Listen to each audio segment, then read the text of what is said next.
Good afternoon, members of the media, wider listening and viewing public of Trinidad and Tobago. Welcome to this week's post-cabinet media conference. Today is a little different in that we have a sitting of the Senate where two of our ministers, Minister Garcia and Minister Sinanan, need to rush away by 2 o'clock, and then the acting Prime Minister, Minister of Finance, Mr. Imbert, also has to leave here by 10 to 2. So we'll start off initially with Minister Garcia.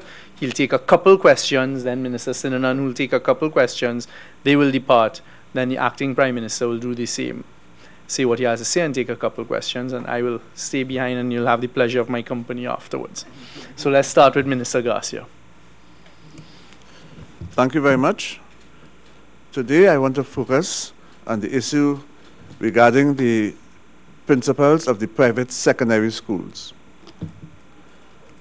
For some time now, the private secondary schools have been providing places for our students on the basis of the essay exam. This year, the private secondary schools, through their principals, have been asking for an increase in the stipend that is paid. The Ministry of Education has been paying $1,200 per term per student. The private schools have been saying that this sum is insufficient, and they have put forward a suggestion that we should pay $5,700 per student. They had asked for a meeting with the Ministry of Education, and I was able to convene a meeting with a representative team from the private schools.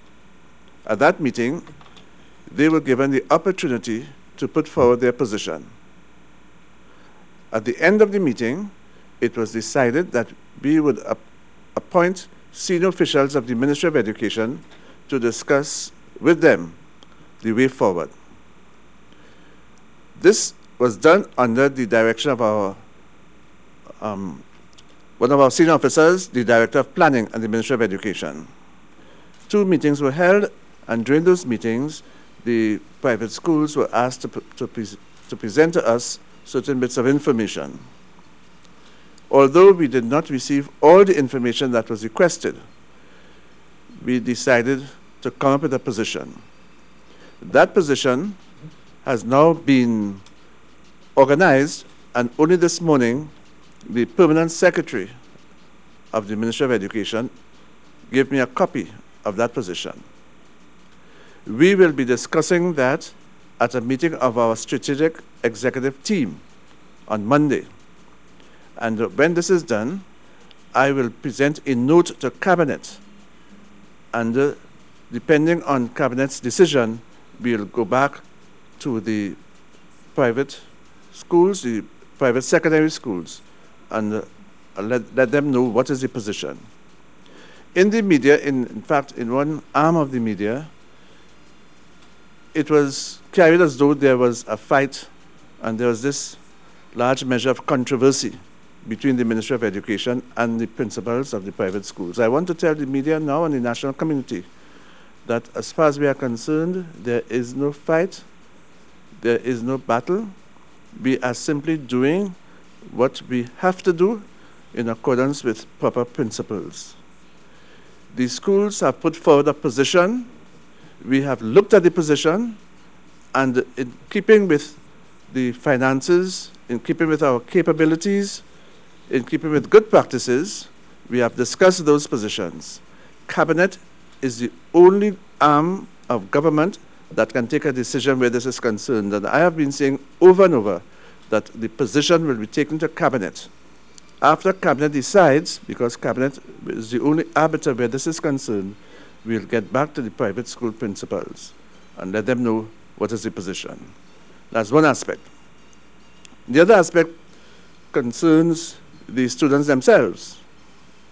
This year, as is customary, we wrote to all schools. There are 12 private secondary schools that accommodate students on the basis of our SAA. The large majority of schools said that they were not willing to accept students until this matter has been resolved.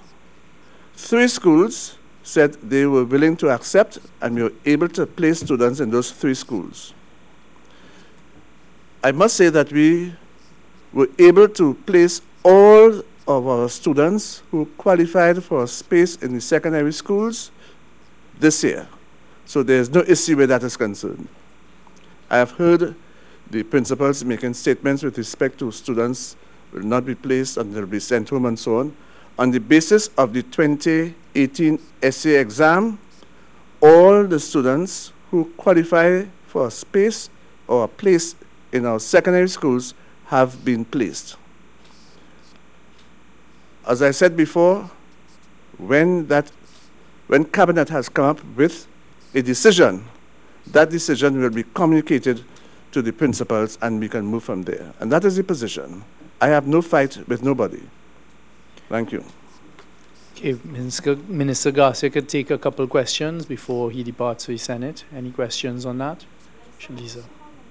So placed in the private secondary school following the results of C? Approximately 300 students have been placed this year.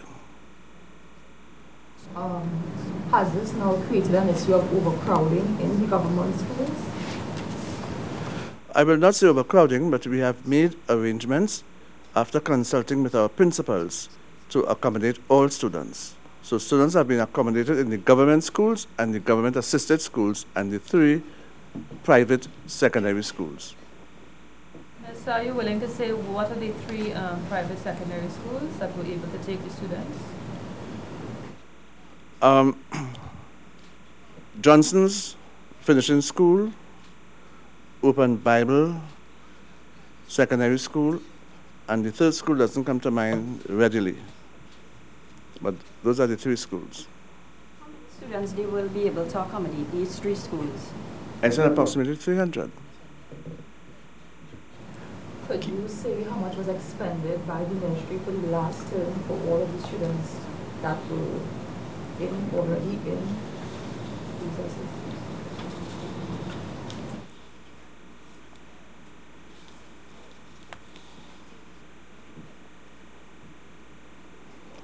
In term 1, we paid $4,043,700. In term 2, we paid $3,751,000.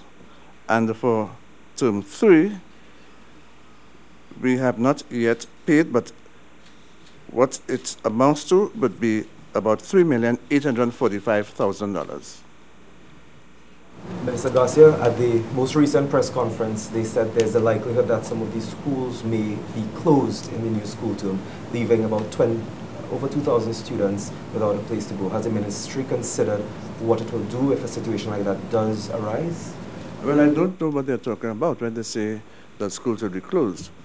I have made the point, and I've been making this over and over, that where the students who wrote the 2018 exams are concerned, all those students have been placed.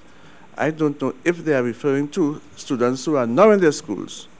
I can tell you, if this happens, we have contingency plans already in place. I want to assure the national community that we will ensure that we keep to our mandate, and that is to provide access for every child in the education system. So if the private schools refuse to accommodate further those students who are at present housed in their schools, we will provide spaces for them. Let me reiterate, we already have been discussing contingency plans, and those plans are well in place. What are those contingency plans? No, I'm not prepared to say that at the moment. All right, I'll ask that we be allowed to release Minister Garcia so we can go off to the Senate and deal with some urgent questions. Thank you all very much. Minister Sinanan.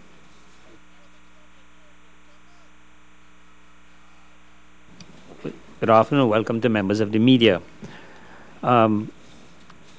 This morning, Cabinet took the decision to allow the Ministry of Works through the licensing department to continue on the robust series of initiatives to modernize the licensing authority, and Cabinet accepted the recommendations of the Ministry of Works, where effective from today, there'll be a 5-month moratorium on the inspection of motor vehicles in accordance with the provisions of the Motor Vehicle and Road Traffic Regulation 4850. You would have recognized over the past couple of days, we would have had several complaints about the queues at some of the inspection areas. And in an effort to ensure that we can actually get the vehicles inspected, Cabinet took that decision this morning. Cabinet also took a decision to allow the T vehicles with a maximum gross weight of 3,200 kgs to be inspected at the approved private inspection garages. You'd recognize, 3,200 kgs. You'd recognize that there's about 132,000 T vehicles in Trinidad and Tobago. Unfortunately, at this point in time, there are 2 locations that inspect these vehicles.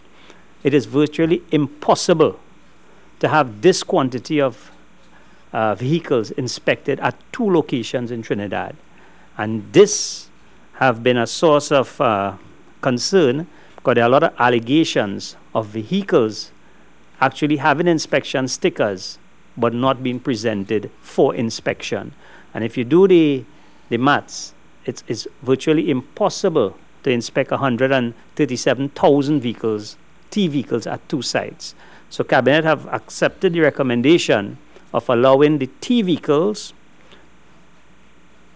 of 3,200 kgs to be approved at the private sites, inspection site. Cabinet have also taken a decision this morning to allow the licensing office to operate the randomization of licensing vehicles.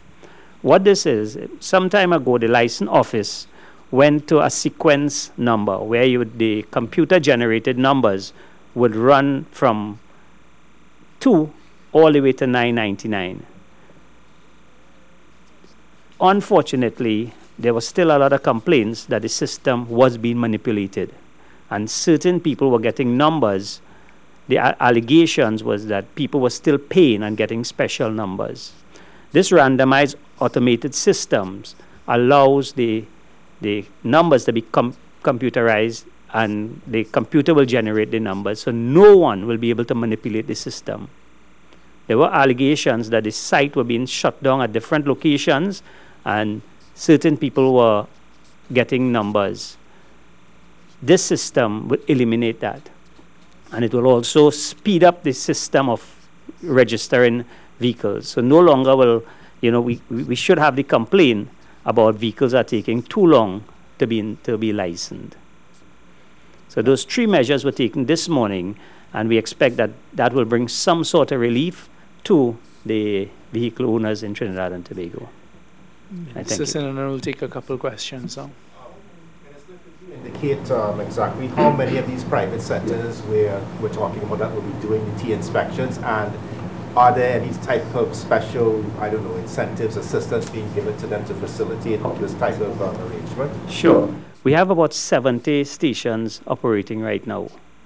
They will conduct investigation into all 70 to ensure that they are all equipped to do these inspections. When we introduced the increase in the speed limit, you'd recognize that certain vehicles were now considered under the Motor Vehicle and Road Traffic Act.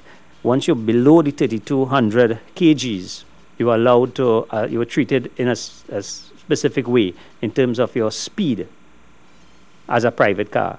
So what we are allowing is these vehicles to be inspected. These are not the heavy T vehicles like the trucks and the vehicles that are used for more commercial activities. These are vehicles that we use in our private capacity, but they are termed T vehicles.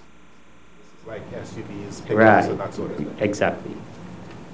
Because these T vehicles as we speak, is only inspected at Port of Spain and San Fernando.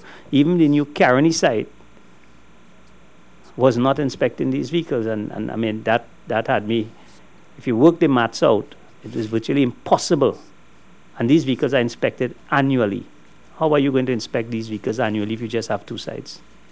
I would say as well that on the 5-month moratorium, that should also sort of eliminate the situation where people are saying that they can't get stickers and that sort of thing, and yes. maybe give the authority time to... So you have 5 months to get the vehicles inspected. We are going to open up new sites, and I think this is something that, you know, has to be done if we have to get these vehicles really and truly inspected.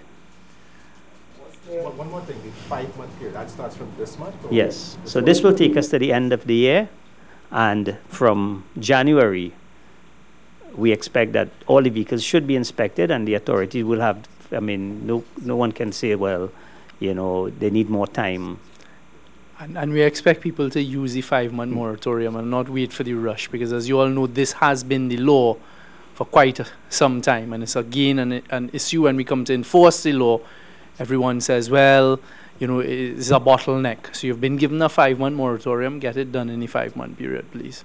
Was there miscommunication or misunderstanding by the licensing authority of its capacity to be able to undertake this inspection process? Because when it was announced, there was the assurance that there were enough stickers and so on.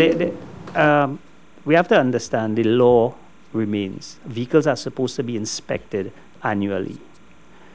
The issue with the license stickers, they have enough license stickers for all the vehicles. The problem you have is, can these vehicles be inspected? With the rush. And that is where the challenge is. So it's not an issue of having enough inspection stickers. They do have enough inspection stickers. What we're putting in place now is a system to allow the vehicles to be inspected, because you have some of the private garages where you have queues actually going on to the highway, because the mad rush to get these vehicles inspected because of the enforcement. It is posing a serious challenge even for the commuters on the road. Okay, thank you all very much. So we can now ask Minister Sinanan. He has to go to the Senate. Thank you. The Acting Prime Minister, Minister of Finance, Minister Imbert. Thank you. I'm just here to talk about one matter in particular. On Monday, I believe, at what is called the Monday Night Forum, the leader of the opposition referred to our National Investment Fund bonds as a Ponzi scheme and urged people not to participate in the purchase of these bonds. Now, there are numerous problems with that approach on the part of the opposition leader. Firstly, in the national budget for 2018, it was made crystal clear that in order to meet our budget targets for income and expenditure for fiscal 2018, we would have to rely on a substantial sum of what is called capital revenue. Because of the collapse in oil prices and the dramatic decline in gas production, the income and the revenue that the government has been able to collect over the last 3 years was substantially reduced. So in order to maintain the economy, to maintain the country, to provide goods and services to the population, to try and keep as many people in jobs as possible, we have had to use a number of measures to generate income from outside of the traditional areas of income. The traditional areas of revenue for our government are essentially tax measures. So corporation tax, income tax, royalties on oil, petroleum profits tax, supplementary profits, petroleum profits tax, value-added tax, customs duty on imports, and so on, and smaller taxes like green fund and business levy. These are the taxes that governments rely upon, or this government has relied upon for years in order to meet its expenditure targets. But because there was such a drastic decline in revenue from the petroleum sector, we lost $20 billion. Over the last 3 years, we have had to resort to something called sale of assets. So you've had public offerings, and other sale of assets. This year, in the national budget, I made it crystal clear that in order to meet our expenditure targets for this year, we were going to rely upon recovery of funds from the CLICO assets. And I indicated that we would be using an entity called the National Investment Fund to generate capital revenue. And our target is in the order of $4 billion. Without that $4 billion, it is going to be extremely difficult, in fact impossible, to meet our expenditure requirements for 2018. And that would mean payment of salaries, pensions, basic goods and services to keep the country running and so on. So it's all very straightforward. So this has been in the mix now for, I would say, at least a year. We have been speaking about the proposal and the requirement to monetize the assets recovered from CLICO. For reasons best known to herself, the opposition leader has decided to try and undermine the national budget because she's bad-mouthing the National Investment Fund offering that is going to be launched on the 15th of July. She's telling people not to buy the NIF bonds. Now, there are two things with that. First, people who would be gullible would be led to believe there's something wrong with the NIF bonds, so they would lose out on a fantastic investment opportunity. And secondly, if this propaganda campaign against the National Investment Fund works even in a small way, it will undermine the national budget and the ability of the country to operate. And therefore, this attack on the National Investment Fund is the height of unpatriotism. This is a direct attack on the citizens and the country of Trinidad and Tobago. It's highly irresponsible, reprehensible. But quite apart from that, in her desire to create problems and disturb the country's equilibrium and destroy the national revenue for fiscal 2018, the leader of the opposition was very fast and loose with her language. The very idea of referring to the National Investment Fund bonds as a Ponzi scheme is absurd. I would even say it's childish, because anybody who has any familiarity with a Ponzi scheme will be aware that a Ponzi scheme is a form of fraud in which businessmen lure investors by paying profits to early investors by money they get from older investors. So it's a sort of a pyramid scheme. So you get people to invest in a product, and you use the money coming in to pay the people that you enticed before. It's an illusion. And in a Ponzi scheme, you trick investors into investing in an imaginary product. You don't have the money to repay them. You can't pay them the return. It's named actually after a notorious character called Charles Ponzi, who used this scheme in the 1920s. So you take new investors' money to pay old investors' money. So it's your typical pyramid scheme. There is no relationship, connection, or similarity whatsoever between the asset-backed bonds of the National Investment Fund and a Ponzi scheme. It's ridiculous. The National Investment Fund bonds are backed by what is called blue chip companies.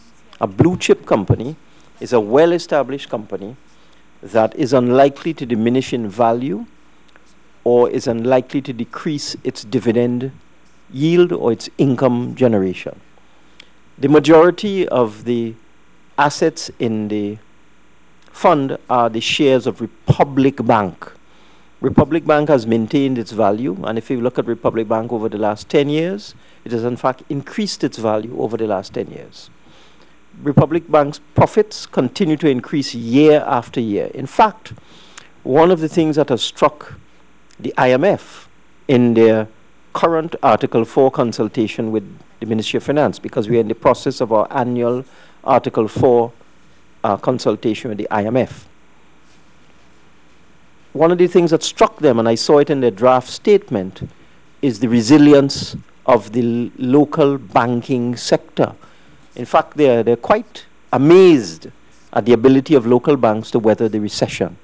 and the fact that local banks have been continuously posting higher profits over the years of recession over the last 3 years.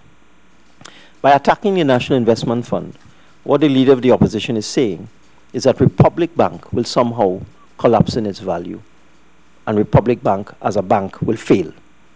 That is absolutely ridiculous. The other companies involved in the fund are Angostura, which has been doing very well, and OCM, which is the parent company of TV6 and Express. So the leader of the opposition is also saying that One Caribbean Media will collapse and will stop making profit, and its income stream will disappear. These are absurd and, I dare say, childish propositions coming from the leader of the opposition. Childish and unpatriotic, ridiculous, dangerous assertions, baseless, groundless, irrational statements coming out from the leader of the opposition. How on earth can one say, when you have $8 billion in assets and you're only offering $4 billion in bonds, so you have a buffer of 100% of the value of the bonds. The National Investment Company will own $8 billion in assets, but it's only offering $4 billion in bonds. So it has a $4 billion in reserve. The only way the leader of the opposition's assertion could possibly be true is if $4 billion just disappears from Republic Bank's balance sheet. Ridiculous.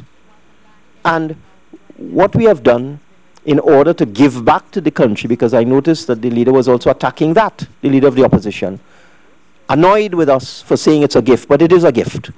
Because presently, the interest rate that banks accept from the government for 5-year instruments is 3.5%.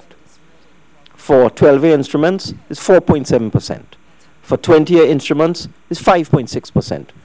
Currently, we have a queue of banks. We just did a approval this morning at Cabinet, where we approved financing for the outfitting of the Cabildo building. And we had 9 banks bidding to provide the funding of about $90 million for the government. And the winning bank came in at 3.5%. But we are offering bonds to the citizens of this country, to the small man, at 4.5% for 5 years, 5.7% for 12 years, and for those who want to go into a very longer term investment, which is mainly insurance companies and other entities that have long planning horizons, pension funds and so on, that plan for a 20-year interval, we're offering 6.6%. These bonds are by far the best offering ever made to the public of Trinidad and Tobago. They are backed by assets that are double the value of the bonds being offered to the public. And I just say it is terribly unpatriotic and reprehensible of the leader of the opposition to try and undermine the national budget in such a terrible way.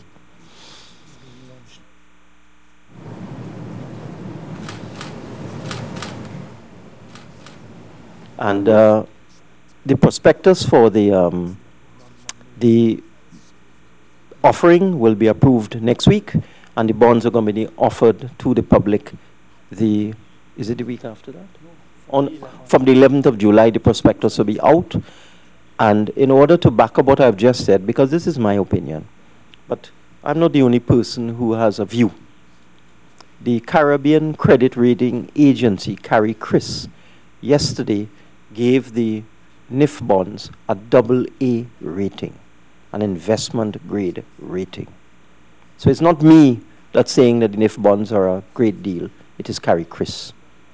And we deliberately went for a rating because when pension funds, insurance companies, and banks who are using other people's money invest, they must have some form of security and comfort that the risk is low. So we deliberately went to the Caribbean Credit Rating Agency to get a rating on the bonds, and we got a AA rating, which is posted on the Ministry of Finance website for anybody to read. You can go to our website and you will see the CARICRIS rating on the bonds, AA. So I'll answer any questions that you may have about this. Minister, in order to mitigate some of the, what you call the misinformation about this, has government maybe considered a different approach to communicating to the public? We have a very robust communication plan. The prospectus will be launched next week, and we have a communication plan that will take place over a period of a month. We also will have television appearances by various government spokesmen, and I myself, one of the reasons why I have to leave this press conference early, I myself, together with the entire team, our team of experts and consultants and officials from the Ministry of Finance, I'm meeting, as I did with the roadshow when we went to North America to raise the $1 billion. I had a team with me, a 10-member team of experts and consultants and professionals and public servants, and I personally led the team meeting with all of the investors in the $1 billion US, which was extremely successful. It was oversubscribed by 200%.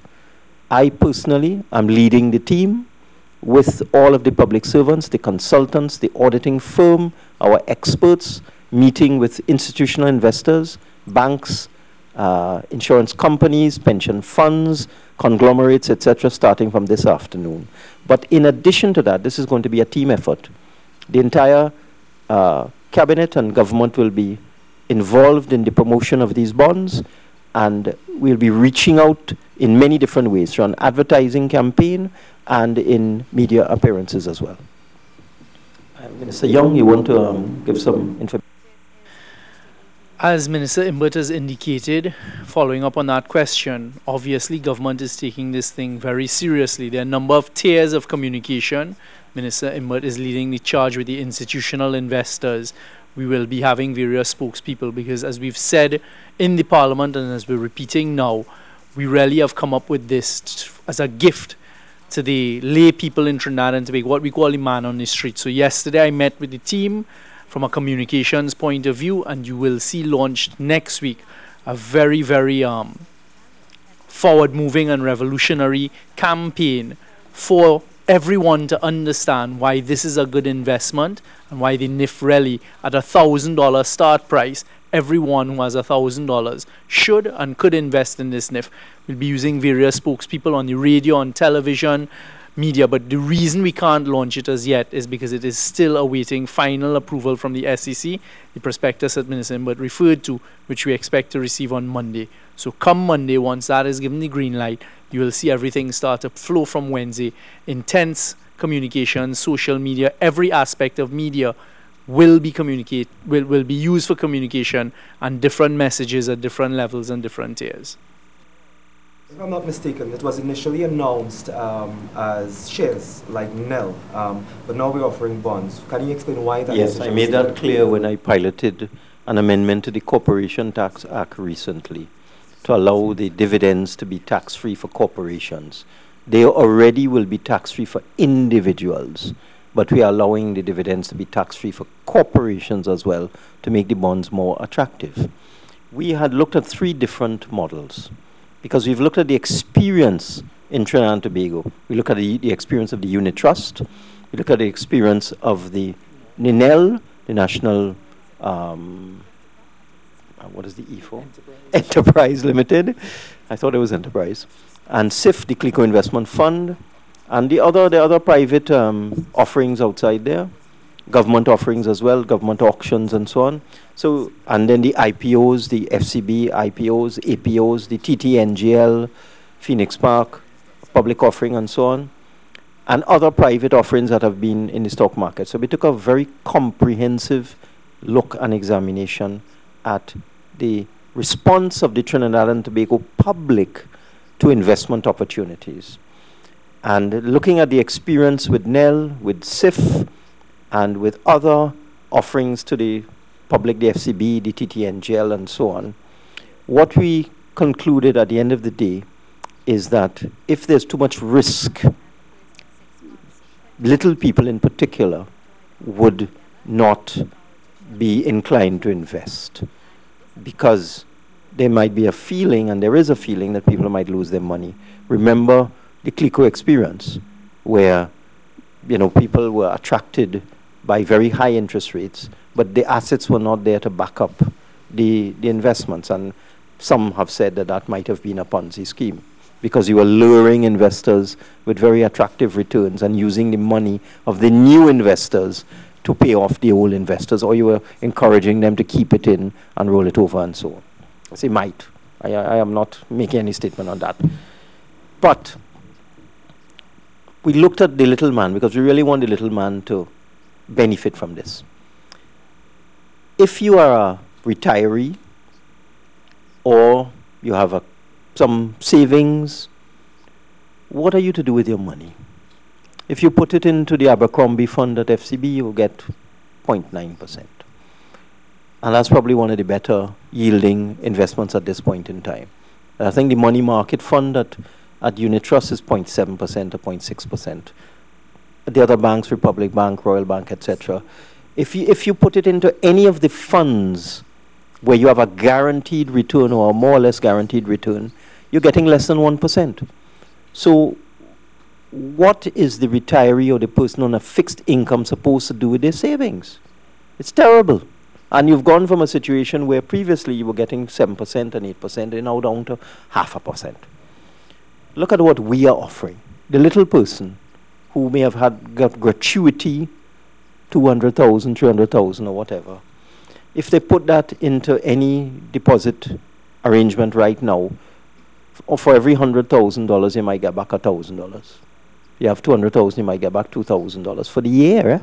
For the year, we are now offering 4.5%, which is more than 5 times what is available on the market. So that is why we are calling it a gift, because we are giving little people 5 times what they could get on the market, and there's no risk. That's why we went with the bonds, because if you went with shares, shares go up and down.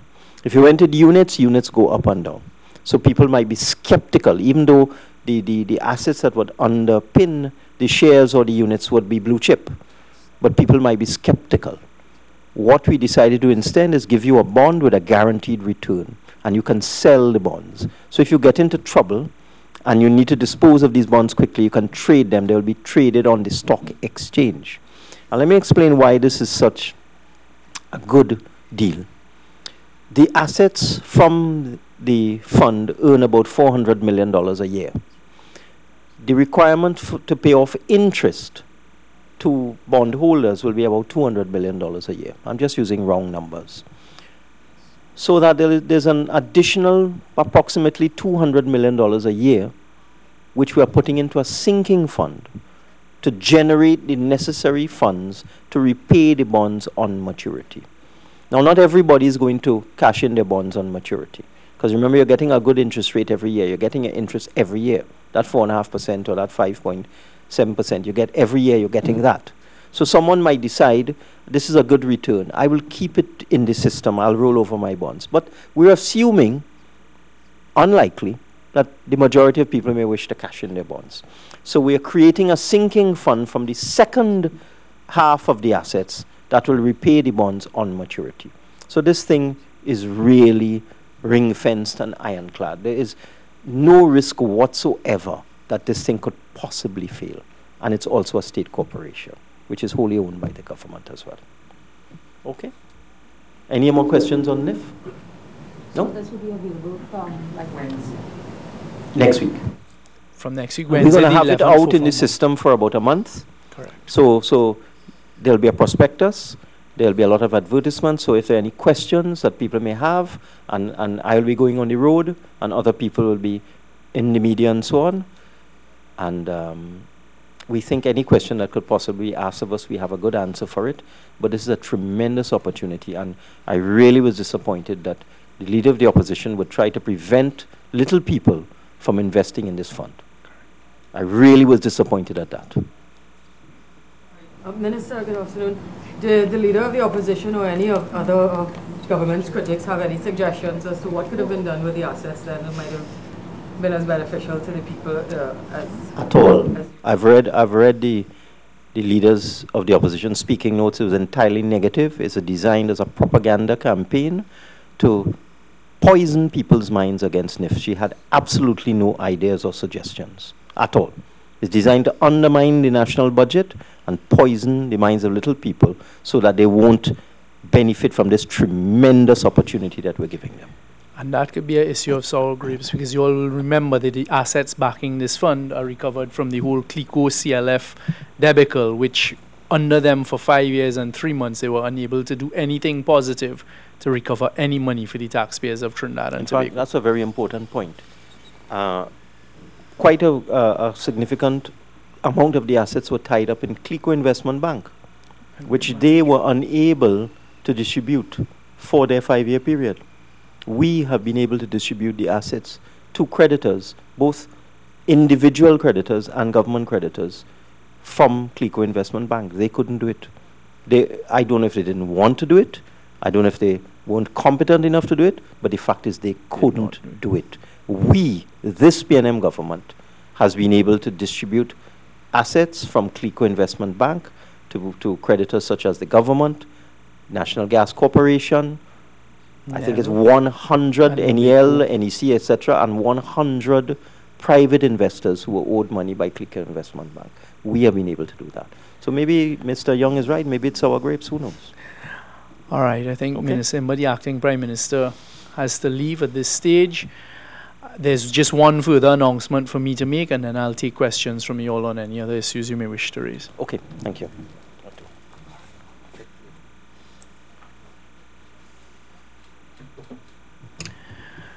You all would recall that when the Prime Minister returned with his delegation from China and Australia recently, one of the issues that was raised were fast ferries and a Cape-class vessel, a naval military vessel for the Coast Guard of Trinidad and Tobago. And we told you all that we had invited proposals from both Austal and INCAT, who are two of the world's leading manufacturers, designers of these types of vessels. Those proposals have come in. Cabinet has appointed an evaluation committee. I chair that evaluation committee. The other ministers on it are Minister Moses, Minister Dillon, Minister LeHunt. We then have the chairman of the port, the attorney at law from the Ministry of Works and Transport, the deputy chair of NIDCO, Mr. Cruikshank, the former, I believe he's the past president of the Tobago Chamber of Commerce, and then a maritime professor from the University of Trinidad and Tobago. INCAT and Austal will be arriving in Trinidad and Tobago next week. We've set aside next week, Wednesday, for this evaluation committee to meet with INCAT and Austal, to interrogate them on their proposals, and then for us to make recommendations to the Cabinet as to how we go forward. This is what the government is going to be doing. There is absolutely no issue with it. I expect a lot of noise, a lot of negativity, a lot of misinformation to come from certain quarters. I can assure you all of this is proper and in conformity with procurement practices, etc. And what we are doing on behalf of the people of Trinidad and Tobago is moving as quickly as possible to get new vessels, including fast ferry vessels, into Trinidad and Tobago, because there's a long queue. When we're in Australia, both INCAT and Austal have long queues of persons ordering these types of vessels that are recognized as the best fast ferry vessels in the world. The Cape-class military naval vessel, our Chief of Defence Staff and an engineer from the Coast Guard have just returned from Australia. They spent the last week in Australia interrogating this vessel, and we are waiting his report and the report of the engineer. I believe they may have even gone out on sea trials with either the Australian Border Patrol or the Australian Navy to see how best this vessel works in waters to the north of Australia that are similar to those in Trinidad and Tobago. At this stage, I'll take any questions that you all have on any issues that were raised or any other issues you may have. Minister, just sticking with this for a second.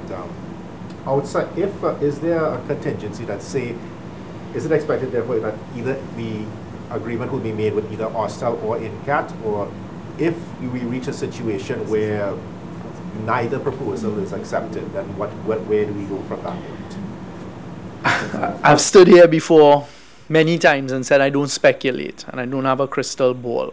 What I can tell you is when you look at our current complement of vessels, or 4 water taxis or Austal, we had 6 fast patrol vessels from Hostal and the Coast Guard. They've also now put forward reports on those 10 vessels as to how they can be made seaworthy and the proper maintenance of them. The Express and the Spirit are INCAT vessels. So I think it will be very unlikely. We have been utilizing both INCAT and Hostal vessels in Trinidad and Tobago for at least the past decade. So I expect that we will find favor with these proposals, but I don't want to prejudge anything because it is in an evaluation process. For the fast ferries. Sorry. These are for the fast patrols, not no. These are for fast ferry vessels. So we've asked for proposals. Hostal and INCAT bill fast ferries, 88 meters up to 109, 111 meters. So they've put in our proposals for the construction of new vessels, new fast ferry vessels. Coastal patrols. Correct. And then Hostal builds a naval vessel that is 58 meters long. We call it a Cape class vessel because it patrols the north coast of Australia and the immigration problems that they may have and the counter narcotics and other issues that they may have coming from north of Australia. Any update on the Galleon's passage? An update on the Galleon's passage, my understanding is it is still in Cuba. They're coming to the completion of the works. One of the matters that was discussed at Cabinet this morning was sending persons up to Cuba for them to do an inspection of the work done so that the vessel can sail to Trinidad and Tobago. On a separate topic, how does the government explain what took place in the Parliament earlier this week regarding the issue with the debate over the nomination for Police Commission, the second one? As you all would be aware right now, on the order paper for a sitting on Monday at the House of Representatives, we will deal with what has been sent by Her Excellency from the Police Service Commission, which is a nomination of Acting DCP Harold Phillips for the post of Commissioner of Police. What happened on Wednesday, today is Thursday, what happened on Tuesday was that the leader of government business was giving an indication of government's position, really to negate any mischief that we've seen in the past when names have been put forward to the Parliament, and to be quite blunt, to kill any conversations that we expected to do with race and other issues that those in opposition may want to raise, and really to indicate the government's position that, look, we will be sticking to what has been said before and the matter of principle, that the process is flawed, so anything coming out of the said same process, an identical process, the government will be taking the same position. And that was done to negate any conversation that the opposition had begun even before names were submitted to Parliament with respect to race and certain persons' names being put forward. So what has been done now is a procedure, which is a right procedure or a procedure going forward in accordance with the Constitution, that we will have the debate on that nomination on Monday. There were other options which may have been indicated at that stage, but that is no longer what we're pursuing.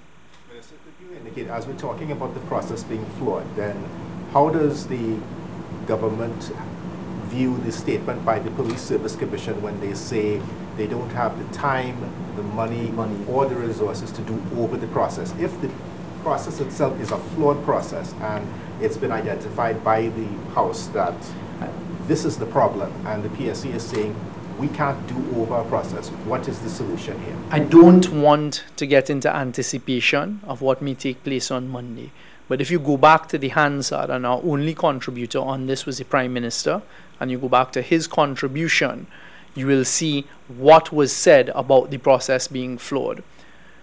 When you go back and you read the order, and the order is amended by the court, you will see there are a number of stages associated with the order of appointing a commissioner of police. So there are certain parts of that are flawed and certain parts that may not have been. So I think what will happen on Monday would be a clear indication of how the process is seen. I guess from the point of view of money, I mean, PSC... Well, I think the money... Well, they are funded by government, but they get their own budget. So, for example, to carry out this process, it was such a high priority for the government, who has very little say in the process pursuant to the same order I've referred to.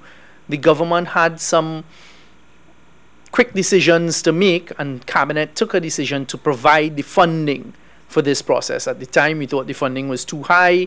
We reduced it. They came back. They said they needed more to complete the process. My recollection is when it was done by, I believe, Penn State many years ago, it was about $7 million. We reduced that down to $3 million. KPMG conducted that process.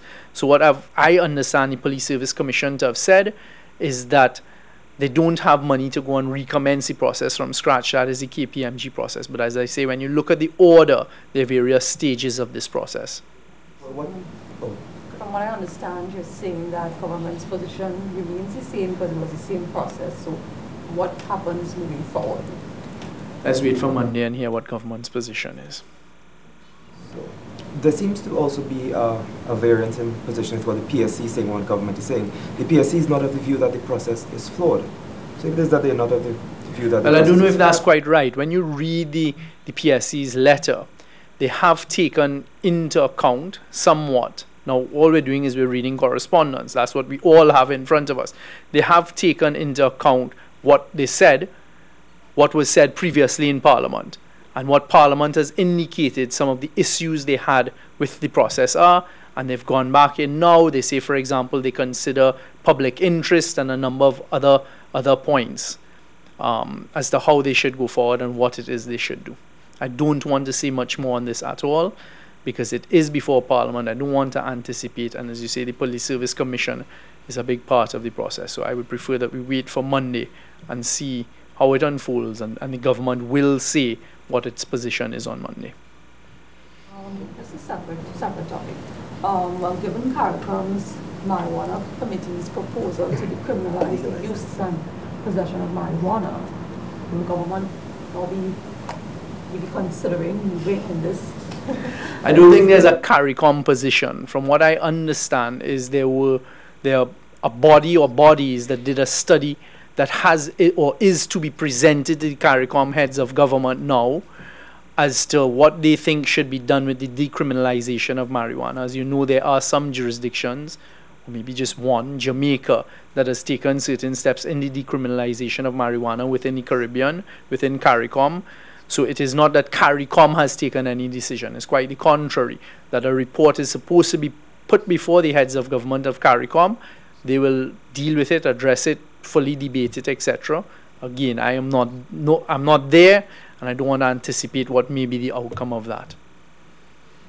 Minister, any word on TTT? You met with the board this week. Can you share any information with regards to the rebranding of CNMG into TTT? I absolutely did. I met with the board earlier this week, and I also then, after meeting with the board the next day, I believe it was on Tuesday, went and held a meeting with all of the staff of CNMG, which includes some of the radio stations, etc., because I wanted them to hear first from me in that portfolio and capacity as to what the plans are. The rebranding, which is moving it from Caribbean New Media Group Limited to TTT Limited, and not Trinidad and Tobago Television Limited, but TTT Limited, is scheduled for the end of this month, the end of July. The final decision is to be taken. We have chosen the logo, which is part of your whole corporate rebranding. But what I really spoke to the staff about is re-energizing the entity and making it more competitive and just providing that level of leadership that may have been missing before, and to get us up to where I want us to be, and increasing our viewership and also the type of product that comes out of TTT. And I think from reading the staff on that day that there is the opportunity, the potential for it to happen. But of course it depends on every member of staff pulling his and her weight, which I strongly suspect they will do. Have a cost for the rebranding of TTT for that process? Not as yet.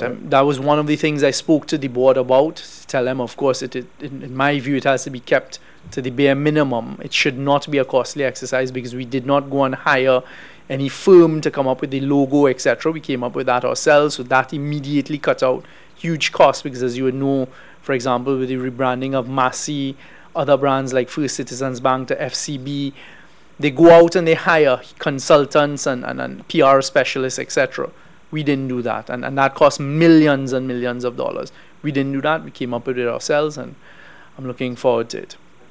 On the issue of the jobs, I think there's a concern from members of staff that there isn't clarity about moving forward. They are still on CNMG contracts, for example. I know you said that there are vacancies and so on, but there is some ambiguity there. I'm glad you gave me the opportunity because I saw one of the newspapers, Newsday, have a headline yesterday that I said that no jobs will be lost.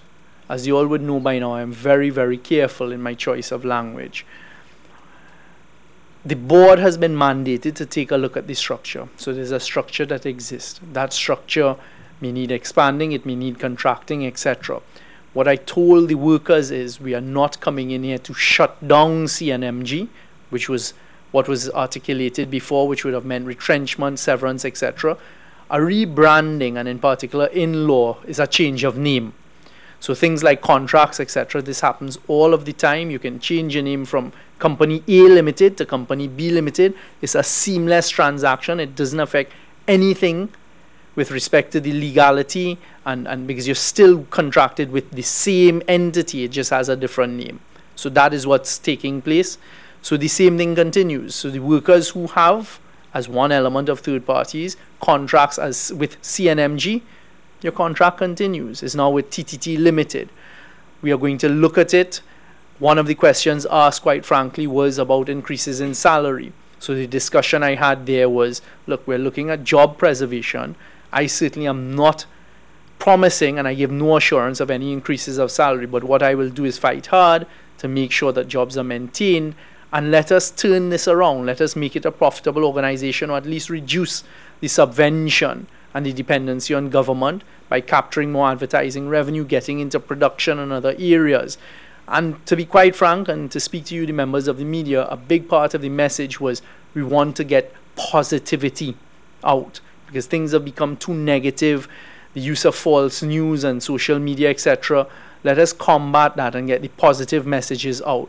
So if we are able to increase our profitability and reduce the government subvention, then that is an area that we can look at. But in the meantime, job preservation is very, very important. And as I explained it to the staff, if we have 15 members of staff, it is better we keep all 15 on board than we send home 5 and then give the other 10 increases. And that's certainly my philosophy at this stage. But nothing is written in stone.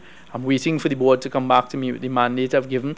And I'm really looking forward to working with the staff and making this the #1 entity in Trinidad and Tobago. Time frame in turning this organization around As quickly as possible. With corporate decisions, nothing happens overnight. You all know how competitive media is, and whilst it is not, that is a mandate that we have to become profitable overnight, etc. The whole increase in efficiency and capturing of advertising revenue, which depends on viewership and other issues like that being built up, will take some time.